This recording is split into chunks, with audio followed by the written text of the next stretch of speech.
दोस्तों इस देश में 14 लाख इंश्योरेंस एडवाइजर हैं और 14 लाख इंश्योरेंस एडवाइजर जब अपने क्लाइंट के पास जाते हैं तो उनको समझ नहीं आता है कि क्लाइंट से जाके हम क्या डिस्कस करें ताकि पॉलिसी क्लोज हो पाए। और यही कारण है कि इंश्योरेंस एडवाइजर कामयाब नहीं हो पाते हैं और इंश्योरेंस प्रोफेशन को छोड़ देते हैं। दोस्तों ऐसा नहीं कि इंश्योरेंस में आप पैसा नहीं कमा सकते हैं, ऐसा नहीं कि इंश्योरेंस में आप एमडीआरटी नहीं कर सकते हैं, कर सकते हैं, लेकिन आपको अपने क्लाइंट के साथ में बैठकर अपने क्लाइंट के पास पहुंचकर कुछ बातें उससे करनी होगी। और क्या-क्या पॉइंट्स आपको डिस्कस करने हैं आज इस वीडियो में हम समझने वाले हैं। तो अगर आप एक इंश्योरेंस एडवाइजर हैं और हमारे यूट्यूब चैनल पर पहली बार जुड़े हैं, चैनल को सब्सक्राइब करना मत भूलिएगा और साइड में बेल आइकन प्रेस जरूर कीजिएगा। आइए शुरू करते हैं वीडियो को और समझते हैं कि हमें अपने क्लाइंट के पास जाकर क्या डिस्कस करना चाहिए। दोस्तों सबसे पहले जरूरी है कि हमें क्लाइंट के पास जाकर क्लाइंट की एसेट्स और लायबिलिटीज के बारे में बात करना चाहिए ताकि हम उसकी ह्यूमन लाइफ वैल्यू निकाल सकें।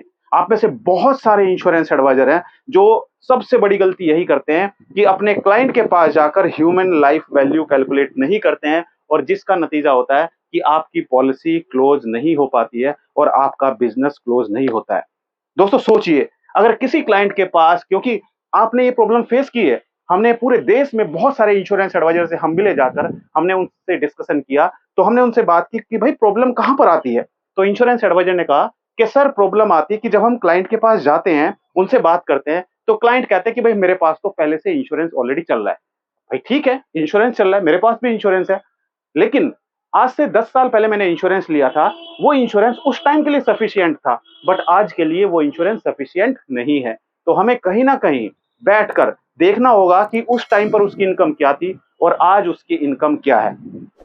तो हमें क्या करना है, हमें क्लाइंट के पास जाना है और क्लाइंट से पूछना है कि सर आज आपका जो इनकम स्लैब है वो कितना है। इनकम स्लैब की बात छोड़ दीजिए, क्योंकि प्रॉब्लम ये भी आती है कि भाई क्लाइंट अपनी इनकम नहीं बताता है, तो आप क्लाइंट से क्या करेंगे, क्लाइंट से पूछेंगे कि सर मैं आपसे इनकम की बात नहीं कर रहा हूं, मैं आपसे सिर्फ ये जानना चाह रहा हूं कि आपके मंथली एक्सपेंसेस क्या हैं। आप उसके मंथली एक्सपेंसेस पूछिए, उसकी एज पूछिए कि आज उसकी एज कितनी है और उसके ऊपर कितने लायबिलिटीज हैं, यानी कि उसके ऊपर कोई होम लोन चल रहा है, उसके ऊपर कोई कार लोन चल रहा है, उसके ऊपर कोई पर्सनल लोन चल रहा है, राइट। पर्सनल लोन भी पूछ लिया, यानी कि जितनी भी उसके पास लायबिलिटीज थी वो सारी लायबिलिटीज हमने उससे कंफर्म की। लेकिन सिर्फ लायबिलिटीज पता करने से काम नहीं चलेगा, हमें उसके से एसेट्स भी पूछने कि उसके पास एसेट्स कितने हैं, उसके पास बैंक एफडीज कितनी है, उसके पास म्यूचुअल फंड कितना है, उसके पास इंश्योरेंस पॉलिसीज कितना है, उसने कहाँ-कहाँ पर सेविंग की हुई है, उसके पास प्रॉपर्टी कितनी है, उसके पास गोल्ड कितना है, ये सारी बातें भी हम उससे पूछेंगे। लेकिन अगर क्लाइंट नहीं बताता है तो कोई बात नहीं, आप छोड़ दीजिए, मत पूछिएगा। आप जो उसके ऊपर लायबिलिटी चल रही है ये तो उससे पूछ ही लीजिए। अब आप क्या करेंगे, आप उसकी ह्यूमन लाइफ वैल्यू कैलकुलेट कीजिए कि इसकी ह्यूमन लाइफ वैल्यू इतनी है।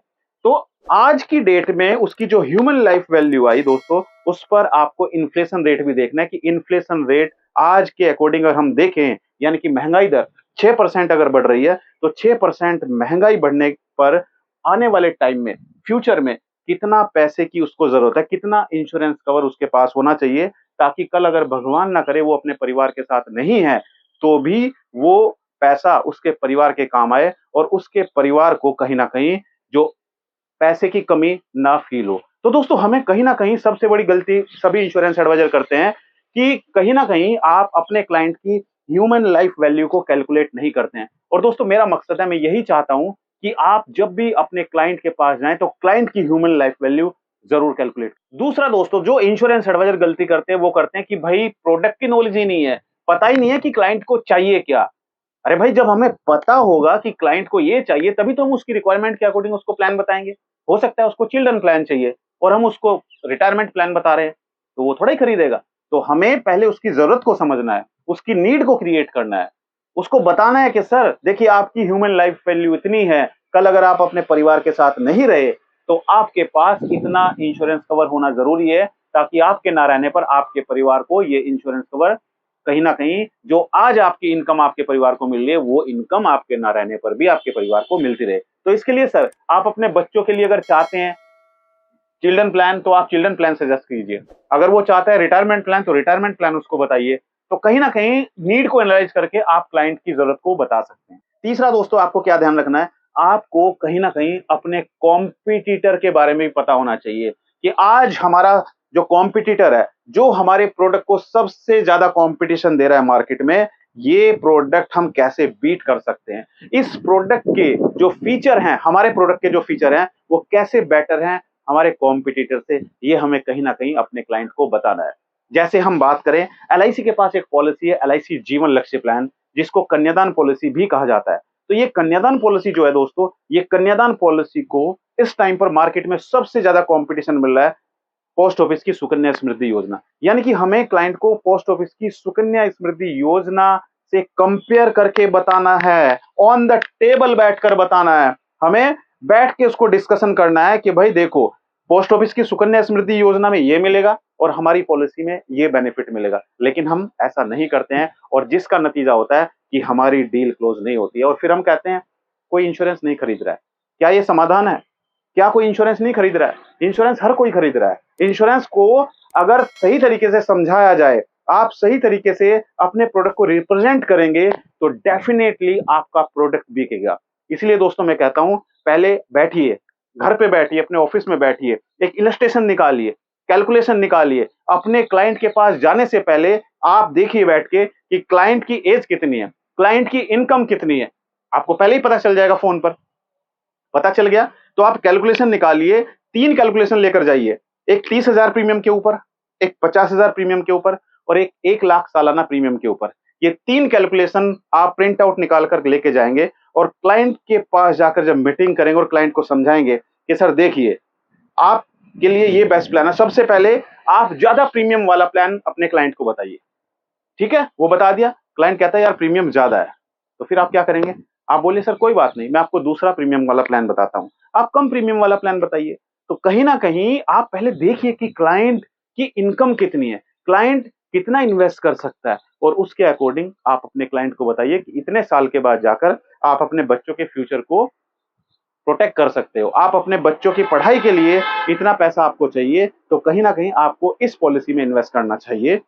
राइट? तो जब तक हम ये नहीं बताएंगे दोस्तों, आप खुद सोचिए, जब तक आपकी कोई जरूरत नहीं होगी तो क्या आप कोई प्रोडक्ट खरीदेंगे? जब तक कोई आपके पास आएगा नहीं प्रोडक्ट बेचने के लिए और आपकी जरूरत नहीं होगी तो आप नहीं खरीदेंगे। तो कहीं ना कहीं आप अपने क्लाइंट के पास पहुंचेंगे और उसकी जरूरत होगी तभी वो खरीदेगा। और हम क्लाइंट के पास कैसे पहुंचेंगे? हम क्लाइंट के पास डोर टू डोर तो जा नहीं सकते। ये देख रहे हैं आप मेरे घर के आसपास कितने सारे घर हैं, क्या सबके घर में इंश्योरेंस की जरूरत है? नहीं है। 100 घर में जाएंगे तो एक व्यक्ति मेरी बात सुन सकता है, सुन सकता है, इंश्योरेंस नहीं लेगा, क्योंकि इंश्योरेंस को लेने के लिए लोग अवेयर ही नहीं है, उनको नहीं पता है इंश्योरेंस क्यों लेना चाहिए। तो घर घर जाके, डोर टू डोर जाके कोई फायदा नहीं है। अगर मैं सुबह से निकलूं तो यहां पर सारे घर घूम जाऊंगा लेकिन कोई तैयार नहीं होगा, कोई तैयार नहीं होगा। तो हमें क्या करना है? हमें कहीं ना कहीं डिजिटल प्लेटफॉर्म का यूज करना है। आज की डेट में दोस्तों, आप मेरी वीडियो देखते हैं तो डिजिटल प्लेटफॉर्म के द्वारा देखते हैं, तो हम जब तक डिजिटल प्लेटफॉर्म पर नहीं आएंगे तब तक हम अपना प्रोडक्ट नहीं बेच पाएंगे। तो इसलिए मैं आप सभी को कहता हूं कि अगर आप इस साल कामयाब होना चाहते हैं तो आपको कहीं ना कहीं अपना डिजिटल प्लेटफॉर्म बनाना होगा। आपको यूट्यूब पर आना होगा, आपको फेसबुक पर आना होगा, आपको इंस्टाग्राम पर आना होगा, आपको व्हाट्सएप मार्केटिंग का यूज करना होगा।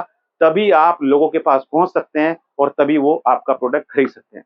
तो दोस्तों, अगर आपको हमारा वीडियो अच्छा लगा तो वीडियो को लाइक और शेयर जरूर कीजिएगा और खासकर डेवलपमेंट ऑफिसर इस वीडियो को ज्यादा से ज्यादा शेयर करें ताकि आपके एजेंट्स भी समझ पाएं कि किस तरीके से अपने बिजनेस को ग्रो किया जा सकता है।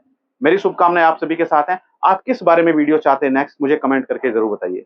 Thank you so much, all the best.